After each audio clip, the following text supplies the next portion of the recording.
the Nurses Doing GAMSAT podcast, brought to you by GAMSAT. We're here to teach you how to smash the GAMSAT, get into medicine, and become a flippin' great doctor.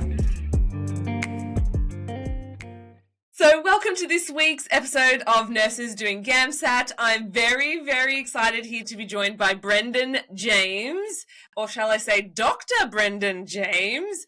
Welcome to the podcast. Thanks so much, Mary, for having me. I'm excited. I am just excited because I want to go through your journey, which was, let's say, I was going to say long and arduous, but it wasn't really. I've definitely heard of worse, for sure. So instead of me kind of giving an intro to you, I would love for our listeners to kind of hear your whole journey and to hear where you end up. Spoiler alert, you already know he's a doctor, so That's right. we know where the journey is ending. But let's start off kind of pre-GAMSAT, GAMSAT time. Tell us a little bit about life before. What was your undergrad? What did you do? What were you working as? Yeah. So, I mean, it starts a long time ago, probably like 8 to 10 years ago now at this point. So I was, of course, in undergrad. I did my GAMSAT, I think around either third or fourth year of my undergraduate degree, which initially I think when I first started in my undergraduate, I did definitely think I wanted to do medicine.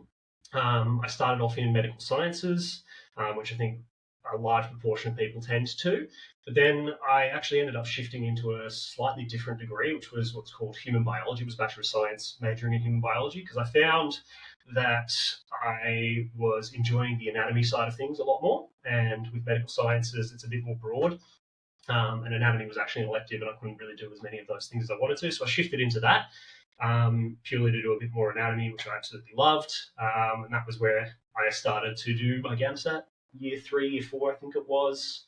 Once I had a little bit I had my head around doing undergraduate and studying and getting decent marks and things like that. So I thought I had a bit more time to prepare for the GAMSAT. And yeah, I mean, it took me quite some time. I think it took me probably 4 or 5 sittings at the GAMSAT. Didn't come across you guys until maybe, I think it was my last sitting before I came across past GAMSAT.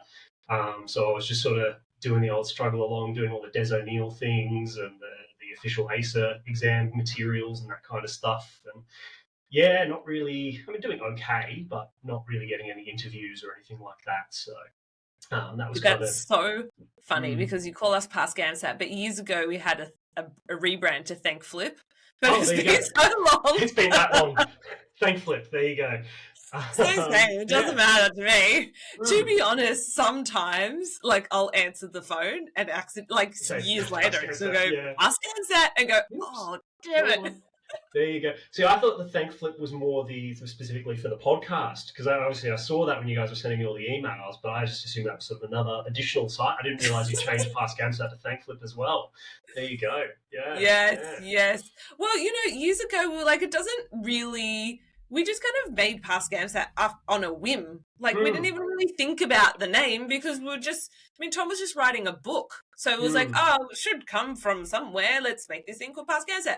And then eventually we needed to go, well, that doesn't really represent who we are. We're not here to pass the GAMSAT. We're here really to get into medicine and what represents us and who are we. So we actually got to think about it. Probably in retrospect, Thank Flip is really hard to pronounce. It is a bit of a tongue twister. Yeah. It is. We didn't think about that. Fast 3 times in a row, but So you kind of sat it a few times on your own, and you kind of did what we hear lots of people do. You're doing probably past papers and the ACER questions. I always say to people the ACER questions, everybody gets them. So everybody's doing that. That's just getting you to level 0. It's not getting you to any kind of positive stuff. So tell me a bit more about becoming a doctor, because you obviously thought about it, you knew about it, you were trying for it. What were you thinking? What was driving you to do this? Honestly, so I think I've come from a very different angle to a lot of people. You have all those people who are like, oh, I had this experience with my mum, or I had this experience as a child with a doctor or a medical experience or something like that, that just suddenly flipped me into I want to do this kind of thing. Whereas for me, I think it was very much a slow burn, I guess, for lack of a better word. I think I started out in high school going, oh, I could do this. I like biology. I like the sciences. It's probably one of my better subjects. I don't think I really like doing the research side of things. It's sort of, I find it a little bit too dry and not stimulating enough for me. I'm not saying it's not, but so that was sort of where it first started. I think was just like this initial, oh, maybe I could do that. And then I think, I was an okay student in high school, but I was never the most high achieving kind of student. And so I think it petered off a little bit when I was doing my HSC, thinking, I'm probably not going to get these marks. I applied for medical sciences, going, hopefully I can get it, but maybe not. And I think I sort of hedged my bets a little bit, and I was kind of interested in paramedicine as well. So I applied for some of those, thinking, the marks, the level of entry was a little bit lower than that of med science, thinking I could do that and I'd enjoy that. And then lo and behold, I did get into medical sciences through after my HSC, and so that's kind of just where it carried on from there. I just did it and found some more interests, like I talked about before, with the anatomy side of things, and yeah, it just kind of developed from there. To be honest, like I didn't really have this aha moment that said, oh, I want to do medicine for the rest of my life. It was just sort of like it started out as an initial, maybe I could do that, maybe I would enjoy that, let's see what happens. And then, yeah, here I am. I'm doing it, and it's pretty much everything I would imagine. A lot more sometimes. You didn't go in blind though, because I know that in between kind of, you were sitting the GAMSAT, you finished your degree, and then what happened in between? Because I know you were working full-time when you were working with us. That's right. So I think during undergraduate, I was actually working for Apple, of all places. I was working full-time with them as like not a genius, but kind of sort of similar to a genius. I was doing a lot of repairs and things like that for them. I've always wanted to know, do you at least get some like good Apple discounts working there? You get some very good. They look after, like honestly, where I'm at the moment with Concord, great employers. Apple has been hands down one of the best employers I've ever had. They look after you so well. Yeah. Like you can't get a discount on an iPhone anywhere. No, good luck. But yeah, they do give you some decent discounts as a staff member for sure. Yeah. I got quite a few things over the years through them, but most of those have now died because it's been 6 years since I've worked with them. But I'm still a bit of a diehard Apple fanboy purely because of the experience I had with them. But that's a bit of the, I guess, by the by. The next thing I think what you're getting at was where I ended up becoming a phlebotomist. So that kind of came about after a couple of tries with the GAMSAT and just, not really getting anywhere. And I was really aiming for, because I knew, the marks weren't going to be my strong suit. I figured I was probably going to be better once I got an interview. I figured that was going to be where my strength was. And so I was aiming for a lot of portfolio-based unis, particularly Notre Dame and Wollongong at the time. I think Notre Dame's now since gotten rid of their portfolios, which is quite sad. But I was aiming for those universities. So I think I needed something that was going to help me with those, give myself a bit of an edge in the portfolio side of things. And so, it was just a suggestion from my partner, who basically just said, why don't you try working for, Douglas Hanley Warner? And so, yeah, I applied. I saw that they had an application up. I applied and I got a call 2-3 days later just being like, when can you start training? And that was sort of probably like second or third year, maybe third year of university, fourth year of university in my undergraduate. And yeah, I started training with them, working, I think, full time, sort of 2 years after I finished my undergraduate as well. And then, basically just working with them 5 days a week. It was a really good little experience, I think, and I'm sure we'll touch on it later, but it's become quite useful with medicine as well. But I think that's 100%. I tell so many people when they're kind of studying part-time and they need a part-time job, I was like, phlebotomist, because you know what you're doing with needles now. It's pretty good. Whenever someone has a difficult, cannulation I found is quite different. I'm getting good at it, but that's something I've had to learn. But yeah, when it comes to venipuncture, like someone has a difficult blood test, they can get just like, Brenden, help, please. And usually I can get it, usually. So yeah, that is a pretty invaluable skill. And it was also just like the first couple of years, you have to do full time to do the training. For phlebotomy, it's a 2-year TAFE certificate, I think. But with Douglas Hanly Moyer, because they're a registered training organisation, I could actually do it on the job with them. But again, it's still full time for 2 years, so you have to do that. You have to have that, I guess, before you're doing. You can't balance that with medicine, I don't think. So I was able to get the timing just right and finish my training certification, and then cut down to casual while I was doing medicine. So I was basically just doing a 6-hour shift every Saturday. From that point So on. good though. Yeah, it worked out really well. And like my boss was really good as well when I was studying for GAMSAT, even though I was working full time. I'd just be like, hey, the GAMSAT's 2 months away. Can you put me in one of the single quiet rooms where there's only 2 or 3 patients that show up a day kind of thing? And he'd just be like, yeah, that's no problem. And so, yeah, a lot of those days I'd be able to just study and not have to do too much work, to be honest with you, which was great, So, yeah, the boss is really good at helping with that. So what was the difference for you then? Because you'd sat it so many times on your own. When you finally nailed it, what did you what was so different, right? Honestly, I don't think there was a massive amount that was different. I think the big thing was I was with Past GAMSAT. I think I joined you guys right, thankfully now.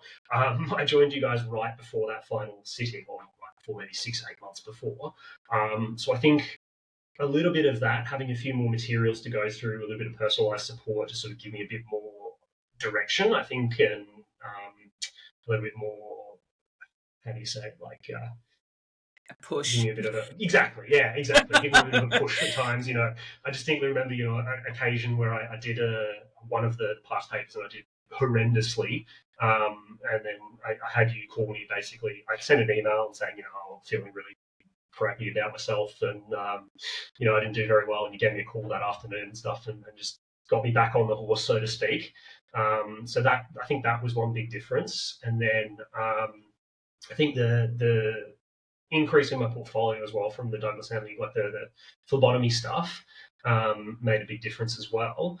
But I think it's multiple things, because I don't think I did huge amounts better. I think I went from high 60s to maybe mid 70s. So it wasn't a massive amount difference, but I think I was just teetering on the edge all of that time. Yeah, maybe, I guess there you go, it is. Yeah, I think I must have just been teetering on that edge the whole time of just not quite meeting the bar. And so I just was able to sneak over the edge on that last sitting, I think, with you guys, and then the extra part in the portfolio and all of that sort of stuff. So I'd say it's probably those 2 things. A massive question I get all the time is, how do I work full-time and study? And so tell me a bit about how you kind of just juggle your time. Even, for GAMSAT, obviously, but that was some time ago for you. But also, you don't stop studying. You're still studying, right? So how do you manage all of that time? Yeah, I've found it of late a lot harder than I ever used to. And I don't know if that's just because of the demands of working as a doctor and then trying to do study when you get home. I'm also now living with my partner instead of living at home, so there's a lot more. It was one of those things. Living with your parents makes a huge difference, honestly. Just coming home and your mum's cooked dinner, the house is clean. Sometimes you get your washing done for you. It sounds like a little bit of a let's see what I'm looking for, that's all right. It makes a huge difference having that extra support to be able to do that extra study while working full time, I think. So I think that was one of the biggest things that helped me a lot through GAMSAT, through med school, was just living with my parents, having all of that extra support and that time to do study where I wasn't doing a lot of household chores and things like that, which my mum and dad were able to support with. So there's that.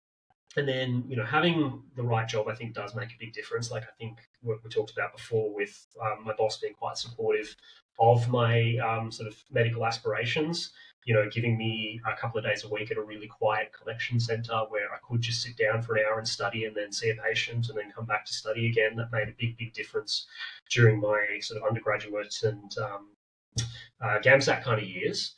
And then, I don't know how anyone could do medicine and full-time work, to be honest with you. I only did a Saturday every week, and I found that hard enough.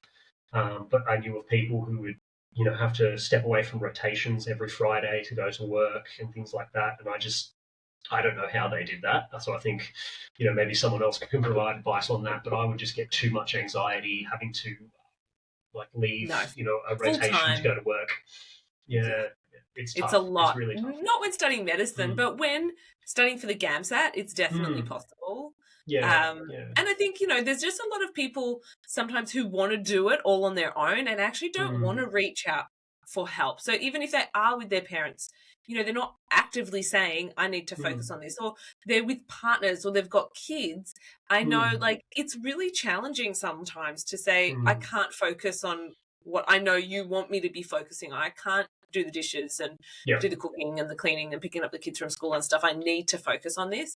But I also think that with the GAMSAT, it being a certain bit of time, Mm. I know, from July to September, I'm sitting in the September sitting is going to be a nightmare. So Yeah. just prepping people for it. And it's when you sit it doesn't mean you continue to let Mhm. everyone do stuff for you. You probably pick up the slack a little bit, but just having that to communicate and a good deadline, I think makes Yeah, a yeah, difference.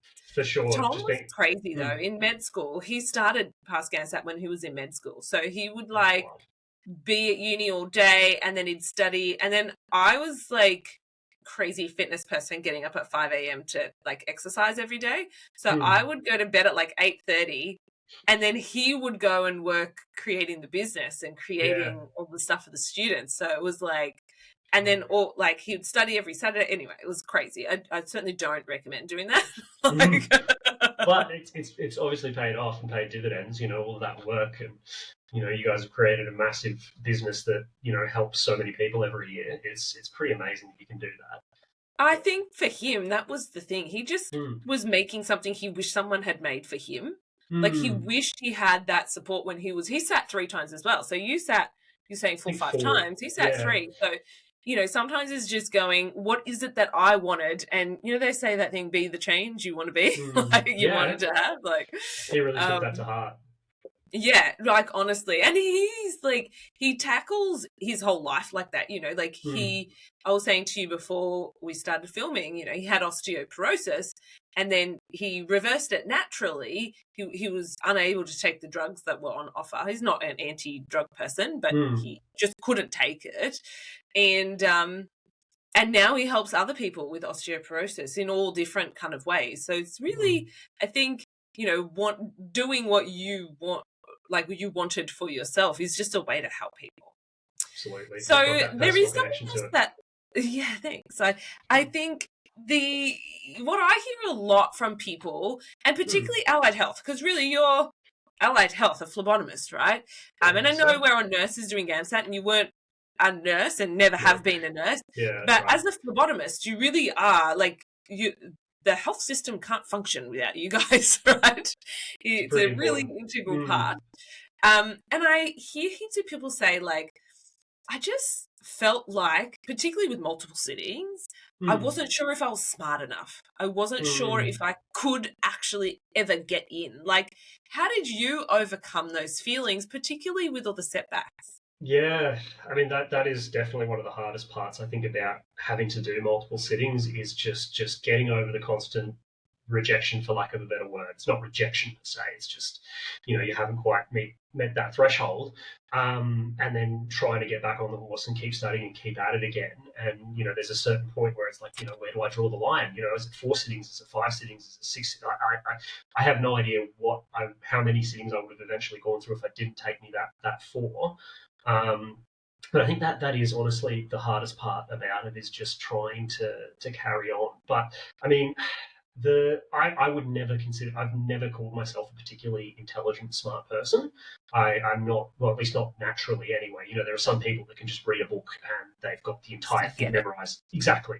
I'm not one of those people. It takes me a lot to understand concepts. It takes me quite a lot of work to memorize things. So I think a lot of my success, which wouldn't be the same for everyone, is just, pure dogged determination to just carry on and keep going and, keep beating my head against this brick wall until I've broken through it kind of thing, is kind of my way of working at it. And obviously it's not going to work for everyone, but that's how I kind of did it, is just keep at it as best I possibly can, trying different things each time. I did all sorts of different, I did, gold standard, I did Fraser's GAMSAT, I did pass GAMSAT, I did all sorts of different things to try and get myself over the line. I got friends to help me study. I got people to help mark my essays, all this sort of, just trying lots of different things. But I think a lot of it is just about trying to find that resilience and that determination to keep going after a few trials. Because there are those lucky few that are just super smart and they get in on the first go. And I've known a couple of them, and they're amazing, intelligent people, and they bring something to medicine that I don't. But I guess the other side of the coin is you have those people that maybe aren't so naturally intelligent and aren't book smart in that way.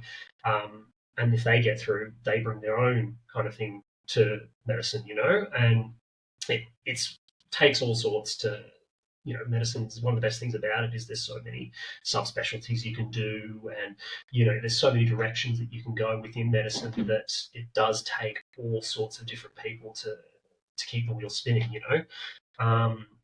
So yeah, I think it's just, I can't really boil it down to one little thing, but it's just trying to keep your head above the water as long as you possibly can, and keep that determination to keep going despite multiple setbacks.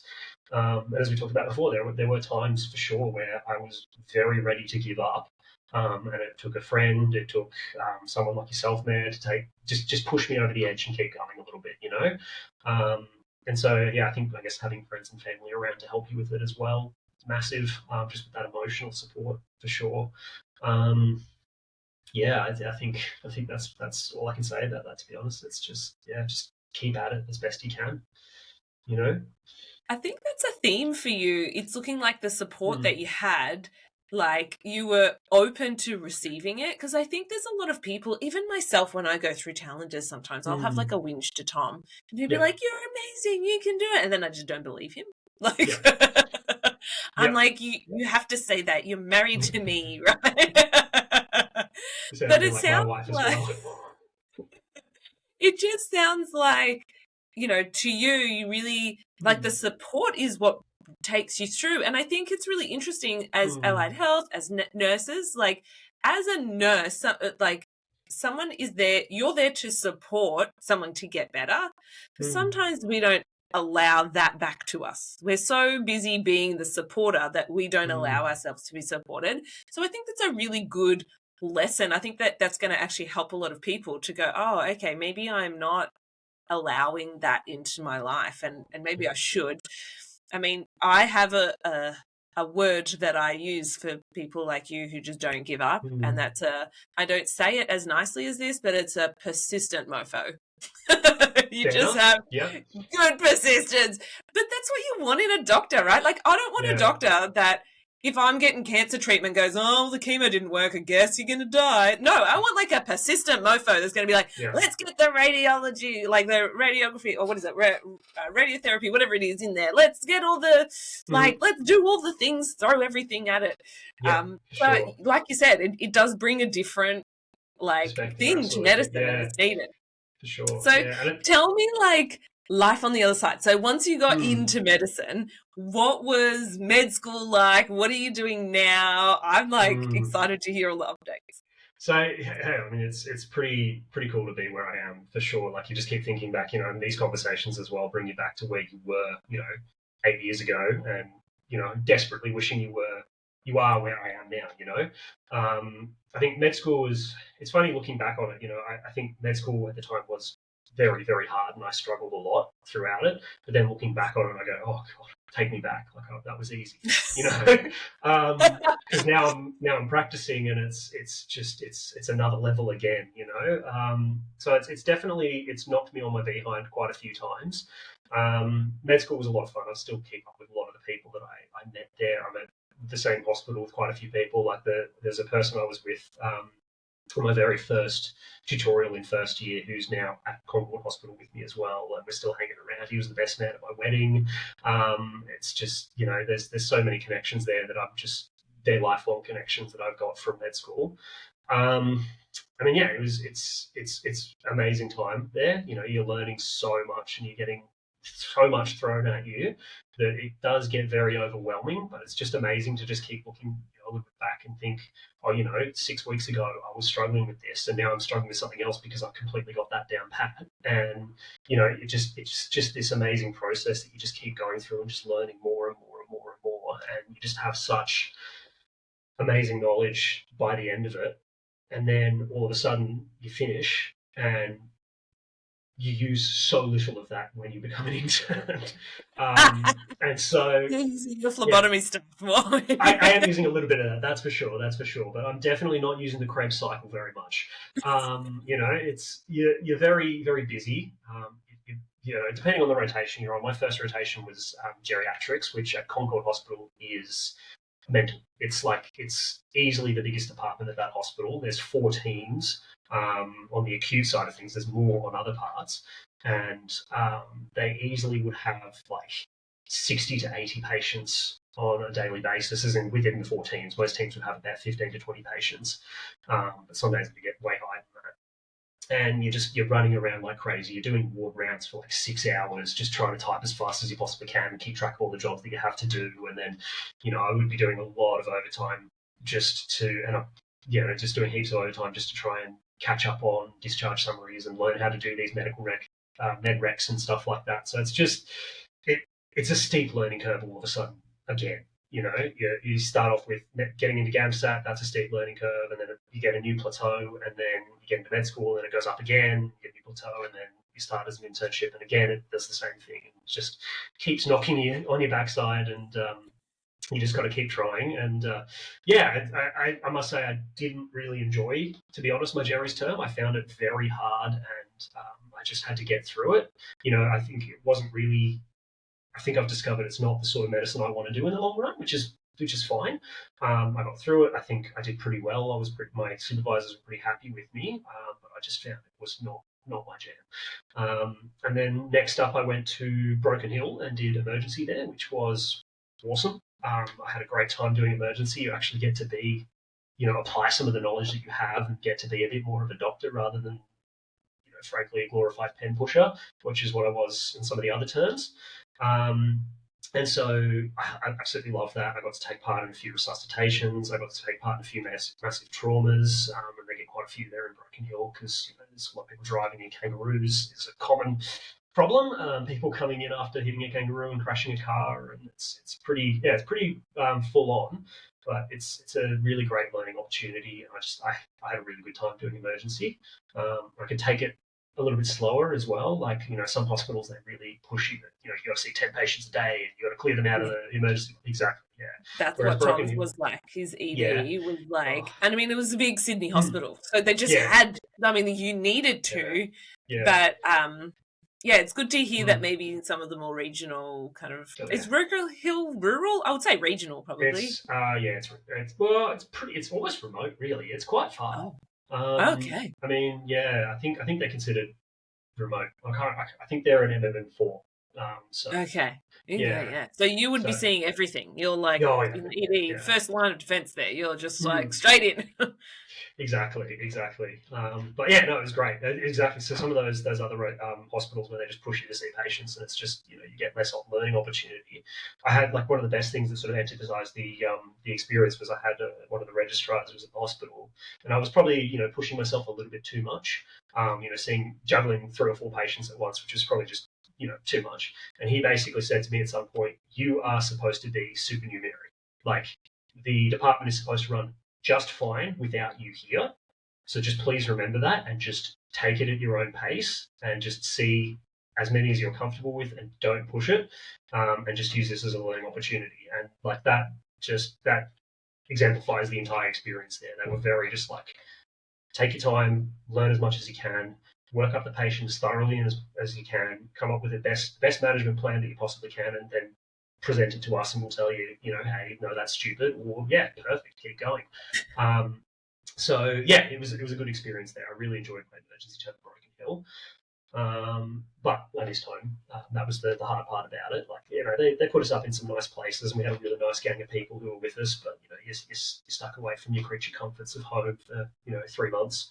So now I'm back home and I'm doing my relief term, which I've enjoyed parts of. Relief, you sort of get moved around. You're doing after hours, you're doing nights, and you're sort of helping on some teams with whether there's sick calls or someone's taken some leave. So I started off just helping out on one of the rehab teams, which was quite nice. Rehab's very low stakes. It's very chill. It's primarily allied health run. It's physios and occupational therapists doing 90% of the work, and you just medically babysit the patients because they're all supposed to be stable. They shouldn't be in rehab unless they're stable. So that's quite relaxed. And then I was on after hours, and I'm now currently doing nights, which is I'm actually kind of enjoying. To be honest, it's less, it's more care, less responsibility, if that makes sense. Like one of the things I really struggled with Jerry's when I was on that term was, I'd finish the work day, and all I would do is when I get home, I would stress about what I have to do tomorrow for the patients and what jobs were outstanding, and I really struggled to switch off. And so going into my night's relief term, you show up, you do all the jobs that are in the list, and you do all the reviews, and you work up your patients and do as best you can to make sure they're safe overnight. And then you do all you can in those 10 hours, 11 hours, or whatever it is, and you hand over to the team in the morning, and you're done and dusted, and you don't have to worry as much. Every now and then there's a patient that's pretty crook, and you sort of do worry a little bit, and you stalk them on the notes when you get home and things like that. But for the most part, I found it's much easier to switch off, which I've really liked, I think. So yeah, and then next up I'm on neurology, which will be interesting. Also quite busy, but yeah. So it's been a whirlwind. That's for sure. It's exciting though. This is what you were looking for. I mean, looking back at like all the way, like Brenden 8 years ago when you kind of first started this journey, really might even be a little bit longer. What do you know now that you wish you knew then? Ooh, good question. I mean, it's funny. The one thing I can think of just off the top of my head with that is so one of the big reasons why we talked about before I switched from med sci to human biology was because I love the anatomy. But the other thing which is sort of the more negative side of things, the reason I switched out is because I absolutely hated physics. And I had to do a physics course in med sci to get my prerequisites.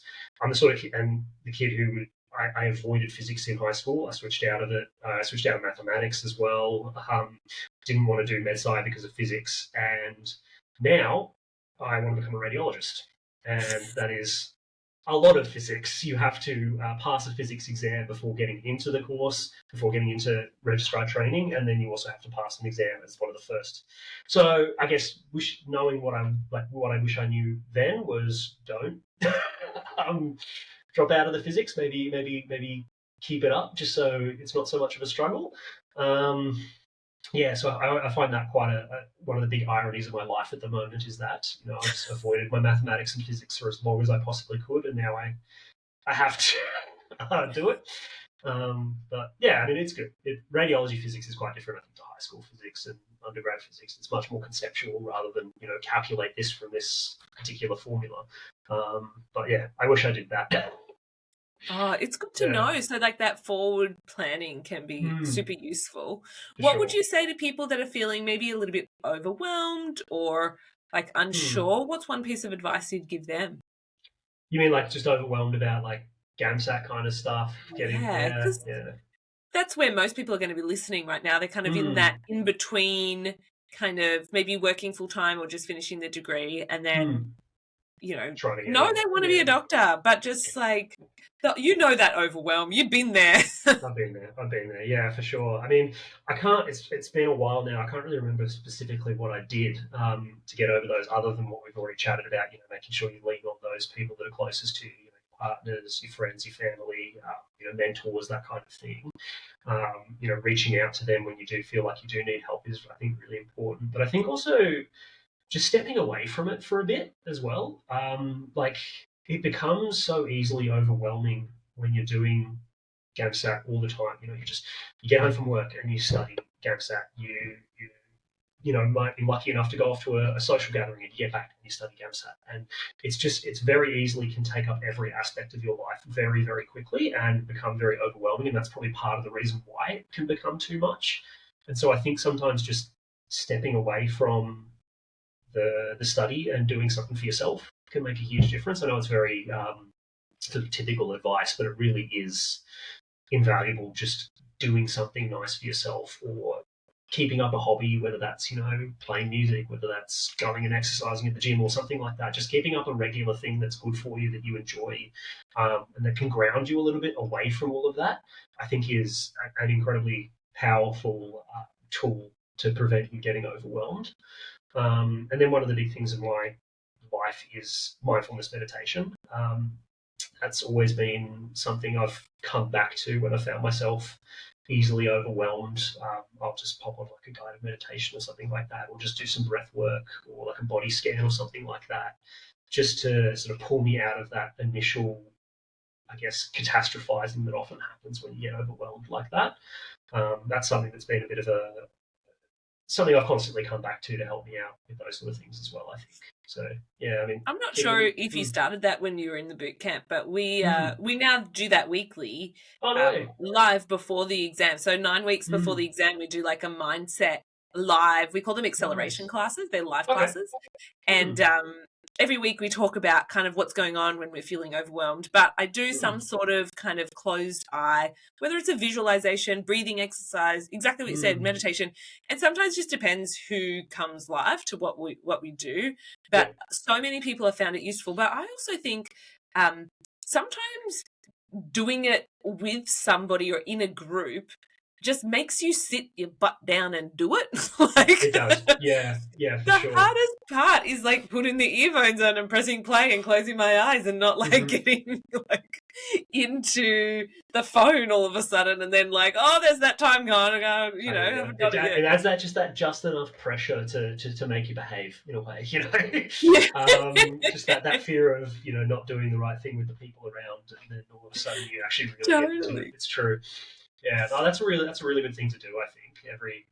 I try and do it these days because, the stress is obviously quite high at the moment. I try and do it daily if I can. Tom does it daily, 20 minutes a day. He's more dedicated than me. I think he needs it. Like, he's so focused for so much of the day. The funniest story that has nothing to do with nothing, but the other day he scared me so much because we're in the middle of this big renovation at our place, and everything is a nightmare. Everywhere you go, it is just like every surface needs to be redone. And so he would normally meditate, like go out of his office, go into the bedroom and meditate. But anyway, we couldn't for whatever reason and so he went to meditate in my daughter's room, but I did not know. And it was freezing. So he was meditating with the blanket on him with earphones on, and he looked like a corpse. And so I went to get my daughter from school, needing to get something. She was going to gymnastics. I need to get a little gymnastics leotard out of her thing. And I walked into her room, didn't notice him there because he's under the blanket, grabbed like the leotard, turned, and just saw a man sleeping in my daughter's bed. And I tell you, I almost weed myself. I was real life. But I should know. He like 2 o'clock. He's meditating for 20 minutes. Like I just know, but he's never done it. It's just unexpected spot, unexpected place. Yeah. And you would have been just in this task-focused mindset as well of I have to do this, I have to get this done. Oh God, what the hell is that? Yeah. It was just like, anyway. And then he's like, what? He wasn't so deep that you didn't wake him up? No, he did. He just grinned and he's like, what's going on? Oh, gosh. Oh, my gosh. The other thing that you actually said is so important as well. We call it recharge, where you've got something else also to be doing, because we have this thing called the triangle, crush the GAMSAT triangle. And basically it's 3 areas. You've seen it? There was a triangle. Actually, no, I remember the triangle that you did. You love your triangles. It was about, we love a triangle. Intrinsic versus extrinsic motivation and negative versus positive. I remember that, and I've used that quite a few times actually in my life in the past. You said it's all that mindset work that you. I love that. So the triangle that I'm talking about, a little bit of a different one, and it's basically the 3 things you got to focus on to like nail any skill. So you need the skill set, the mindset, and the work ethic. And people, when I say work ethic, automatically think, well, it's just the number of hours that I do and I've got to get my hours up. And the interesting thing is there's 3 areas that we cover in work ethic. So it's obviously the number of hours that you study in the GAMSAT is counted for work ethic. It's also what you're doing within those hours that is important, because you can study for 50 hours a week, but if you're doing the wrong stuff, it's not going to help, right? Sure. The third thing, and this covers what you were saying, is your recharge habits. It's like, what are you doing outside of study that means that when you're studying, you actually can focus? Because if you're doing the 50 hours, but you're not exercising, you're not eating right, you're not sleeping, you're not like doing anything else, You won't have the well, energy then for it. you got a little loopy, right? You're going to feel that overwhelm. And so it's interesting that you're also saying that same thing, because, you know, it's okay to exercise. It's okay to like have, you know, you might like to do painting or whatever it is. Yeah. If that is meaning you can focus better, then do it. It doesn't, you don't have to drop everything in your life against that. It's so, I really appreciate you saying that. And I actually remember from you where you were saying that when you were studying, prior to joining the program, you were studying 20 hours a week, but then because you went to full-time work, you could only hit 15 hours a week, and you actually got in doing less study. Yeah. But I think it was because the hours you were doing, you were actually doing the right type of study. Yeah. And it's about that quality, not the quantity necessarily. Yeah. Yeah, sure. Absolutely. And if you do, and most people that I know, most people that are probably listening to this podcast do have limited hours. It's not like, you know, if you're a full-time nurse or a full-time phlebotomist, you ain't got 50 hours a week to be like, you just literally don't have that time. So then it becomes, what do you do within that time? So I think it's really good to see that those lessons are like, you know, how many years later and you're still using those lessons. I think that's so valuable. So was there anything that I haven't asked that you think would be really helpful for the people that are listening today? Honestly, I think we've touched on quite a lot. You know, I think keeping it simple is best, to be honest with you. You know, I don't want to overwhelm people with it too much, but no, I can't really think of much else, to be honest. I think, yeah, just keep at it. Keep the motivation up as best you can, and just try and find time for yourself, I think, is a huge thing, like we said. And, you know, it's not going to work for everyone, but I do think mindfulness meditation is a hugely powerful tool to help both relax and focus you as well. You can use it for all sorts of different things, whether you're overwhelmed, you take some meditation, or whether you feel like you need to get more focused, you just do it a little bit before study, and you can use it in all sorts of different times. You know, relax yourself before the exam. If you get good at breath work, you can, you know, I that's one thing actually, you know, I think about it. The mindfulness meditation helped me a lot within the exam, because I would get really good at breath work that I could calm myself within, you know, 3 or 4 square breaths. If you don't know what that is, it's just, you know, you count in 4 seconds, hold it for 4 seconds, breathe out for 4 seconds, then hold 4 seconds, just repeat. There's lots of different versions of it, but I do 3 or 4 of those when I found myself getting a bit anxious during the exam, and I do that, and then I can refocus again. And it takes 20 seconds to do, which is nothing in the grand scheme of what is this? It's 3 hours and 3 hours. So I think that's. Oh, it's different now. Oh, is it? No way. What is it now? Yeah. They do section 2 on one day, and they do it from home, and then they do section 1 and 3 in a computer lab on a different day, like 3 weeks later. That's wild. That's cool. I like that, because I actually, you know what? Now we come back to it. You know how you said what was different about the last time I sat it? I think one of the other big differences, it was mid-COVID, if I remember now, and it was all online, and it was section 1 and 2 were done on one day, and section 3 were done on another day. And I actually think that probably helped me too, because that 6-hour day, first of all, like section 1 and 2 were probably my strongest sections, so they were fine. But 3 was the worst section, and that was always at the end of the day. And so I'd already be exhausted, and I'd be coming into section 3, which was already the worst part for me, and I just could not focus. I get overwhelmed very easily. So I think having it split up over 2 days, that's actually really nice. It's so funny because no matter what it is, I hear people complain to me about it. They're like, oh my God, it's a whole day. It's the worst. And then now it's split. People go, oh my God, it's split. I wish they just did it on the whole day. There's always going to be something, isn't there? No matter, you can't keep everyone happy. I'm sure I would have been one of those people when they split it, just went, oh God, I wish they got it done in just 1 day or whatever. You know, now I have to wait 2 days. I'm sure I was one of those people, but I think it did help me a lot, to be honest. So. Look, from an energy perspective, like just, you know, thinking about that, I don't think that people now realize how taxing it is. It was 6 hours. And the other thing that when you were sitting there before was it was all paper-based. And you might have sat it with 1,000 or 1,500 people in a big test centre. Examples. Yeah. And just you can feel it. Like, people don't need to be woo-woo to go, when there's 1,500 people sit in the most intense exam of their life, it is not a good vibe in there. The stress is palpable for sure. Yeah. The stress. And now it's like in a computer, and you have 30 people there. But that's, that first, when everybody flicks the paper at the same time open, that, trauma just from hearing that noise now. Yeah. Exactly. Yeah, for sure. Oh, so good to reminisce with you. I'm so happy Likewise. that you are enjoying kind of being in it, of course it brings its own challenges, but I think that a lot of people will really kind of resonate with your message that you got to be a persistent mofo. You got to allow people to support you.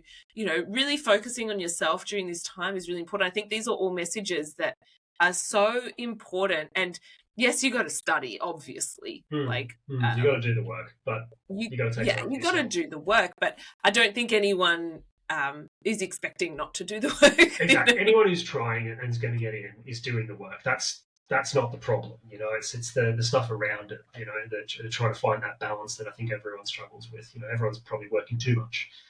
So for sure. I love it. So thank you so much for your time. I would love to get you back in another couple of years when you're on a training program. We can hear kind of what the next stage is. We can kind of follow your journey along, because I think it's really inspirational. And I think, I just feel like a lot of people are going to get so much value. So I really appreciate it. I hope so. And what was that? Sorry? I said I hope people get value from it. Oh, of course. Fingers crossed. I really appreciate it. So for everyone listening at home, as always, click subscribe so that we can continue to show you when there's new episodes available. And if you've got questions for Brenden, or if you've got questions for us or the team, of course, reach out. We are always happy to help. You've just been listening to Nurses Doing GAMSAT. Bye for now. Hey, I have a cool gift for you, just for listening to the Nurses Doing GAMSAT podcast. We do some of our best work in our Facebook group called, you guessed it, Nurses Doing GAMSAT. It's free to join, and every day we're sharing actionable guides, tips and tricks, and really just how to smash the exam and get into medicine. You can join today by searching Nurses Doing GAMSAT on Facebook. Thanks for listening to another episode, and I'll see you next time.